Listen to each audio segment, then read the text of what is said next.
Hi boardies, welcome to AmassGames. We've just played the game 51st Date made by Portal, the Complete Master Set edition, a cards game by Ignacy Trivacek. We're in the Children's Library at the Birmingham Library, which is fantastic. I've been playing with Paul, whose copy it is, bought second hand. We have Chantel here and Nick, who's caned us, and then won at the game.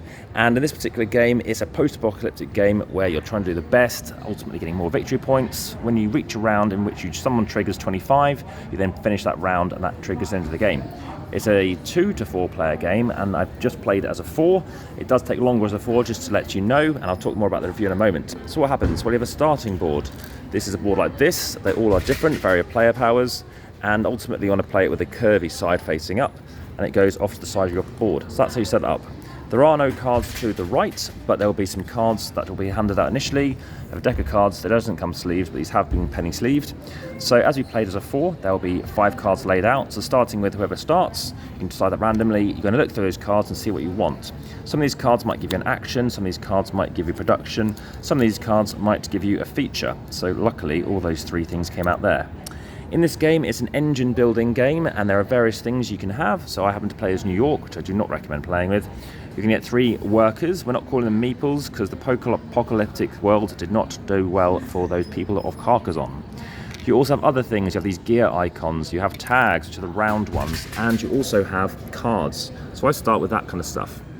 You can also use other abilities, which we can talk about in a second. So you started off some cards. Let's look at some of these cards. They have distances on them, 1, 2, 3, that kind of stuff. 1 cards are easier to play out. You need 1 of these tags. This doesn't come with it as well, but Folder Space have just made one and it will be made with it. You have a tag like this, and what you can do, it allows you to be used and ultimately be played out. It's quite nice to do it like this. You have a tag, you do it like this, and you flip it, and it of course works the same way. This means you spend 1 of them, you take on this card, and it moves to the right of the board. There are other coloured tags. You happen to have red tags. What do red tags do? They let you spoil. It means you're spending something from your card.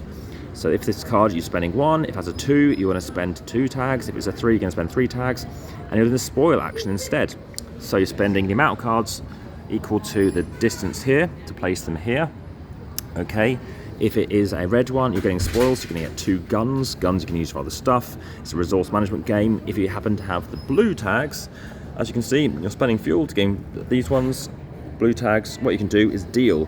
This means for each round and straight away, you are getting this card. It's going to slide in under your board, and then straight away you're getting a gun in this instance, and then following future rounds you gain a gun. We noticed in this particular game it's a 5-round game, but it can be as many rounds as you want until you trigger this. Being an engine building game, obviously like Dominion and other things, you need to have a pivot point when you think you're starting to build up an engine, and then switch that to, of course, generating these victory point tokens. My engine started very slowly. I had a very bad hand initially, so that was a negative for me because I did not have a single production card starting off with. You start off with 4 cards, and you have 6, you just go down to 4, plus you gain 2 more, like I said, doing that snake draft. So if I'm starting, I would pick a card from those 5 cards. Remember, 4 players would be 4 cards plus 1. If obviously there's a 2, it's 2 cards plus 1. Pick 4, well, you're going to pick 1, then you go round, and then in reverse order, you can have 5 new cards, and then again do the same thing. So on your turn, you're thinking, well, what do I want to do? I've got something down here. You know, I want to play out a cheaper card. Let's pick wherever that 1 card was, which we can say is over here. In this instance, you can now store more resources. At the end of the round, you have to get rid of all your resources, so you might want to make sure you keep something back for the next round. And of course, what's interesting is when you play out a card, you can gain the spoils, but other people can trash and actually grab your stuff. And this is where I need the demonstrator just to tell me, I believe, the amount that you're spoiling, if you want to use somebody else's ability, is equal to their value. So you have production cards, which require three of those guns to spoil. 3 of those red tags, sorry. And then what happens there is you are going to gain an extra worker, which you could use for whatever it might be. In this case, spending 2 workers gains you a resource or a card, and you can do it any number of times. Apologies for any background noise. Like I said, we are in a library. Anyway, then what's going to happen is you're going to lose that card, but you do gain a victory point. So burning cards can be good.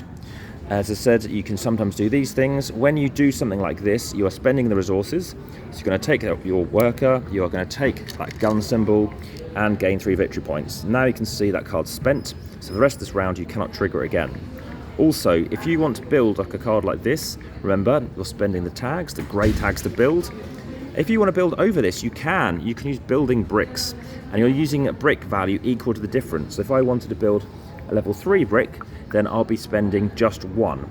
Now, to build over it, you must have something that actually has the same difference going on in the difference. So for example, this has green. If I happen to have a distance of 1, I could play it, but I can't because it isn't green. So I've asked Nick to try and find it, but Nick hasn't managed to find anything suitable. But you could build a 1, for example, so you could go lower, but you probably want to go spend a brick to go higher, to be honest. So that's something you could consider doing. If I've missed anything, please let me know in the comments. In YouTube is best, but also let me know in the description as well. Please follow through, and I do put new comments out if necessary and edits in the description, where you can also follow on Instagram. There's over 2,400 posts at the time of recording. There are also times when you can use, one person can spend 2 of these workers, so 2, not the one I'm holding, to do 1 of these abilities. In this case, you're taking this card into your hand. It says instant, but it actually means the next round, or the next time it comes around to your turn, or whenever you want, you can spend 2 of these. So you're spending the card to gain 2 red tags. Remember, red is for spoils, or in this case, gain 2 blue tags. Blue tags are used obviously for deals. It's a very interesting game, really, really nice game. 8.5 rating for me. Those are really good things. Like I said, a few niggles, a few things whereby, for example, if you want to spend certain actions, so if I wanted to spend an action to gain a grey tag, you must obviously have a grey tag, and then you're placing it here to show you can't do the action again until obviously the next round where it happens to clean up. Equally, if I want to do this, it's going to go there. Equally, if I had 2 of these, it's got to go there. The downside is this line, there's obviously no perforation, and you can easily think it's part of your resources. It can get knocked, and it has been. I like the layout, it looks very nice. Apparently people think it's a bit like Imperial Settlers, which I don't like very much. I have played Pret-a-Porter, you can find that on the channel. There is another game by Portal that I do have, which I haven't opened yet, Alien Frontiers. Like I said, it's very interesting, very highly rate this game, way above average for me. The artwork is fine. I like the idea of using multiple stuff on the cards. I don't really care about the pictures, and I don't really care about what the actual item is necessarily. But like I said, the idea of using different things I think is very effective. That is pretty much it. I mean, there's a few other thoughts I did have, but haven't really got to it. Obviously, there's some interaction, like I said, because you can use other people's stuff. They do get something. What could be quite interesting, of course, is you could be using someone else's stuff, but you're placing a nice juicy card, but then you're going to lose it. So you've got a nice ability here, but of course you could lose it. So I'm for obviously trying to produce, in this instance, when I get guns for each of my gun cards. So I've got 1 here, I've got another one here, so that can work quite effectively, but it's going to slow burn up. That's pretty much the game. This has been 51st State for the AmassGames. If you haven't already, hit the subscribe button and notification bell to see other videos coming soon to the channel. Also, via the description, if you wish, you can support the channel via Patreon. There's Linktree, there are giveaways coming, so keep checking back. Of course, they are time sensitive. And yes, hopefully you found some interest. Now, back to the table. Paula, anything else I missed? Or no, it sounds good. Good, fantastic. Good. There was something else that I think you mentioned. So yes, obviously you're spending up to your values. So there's different things.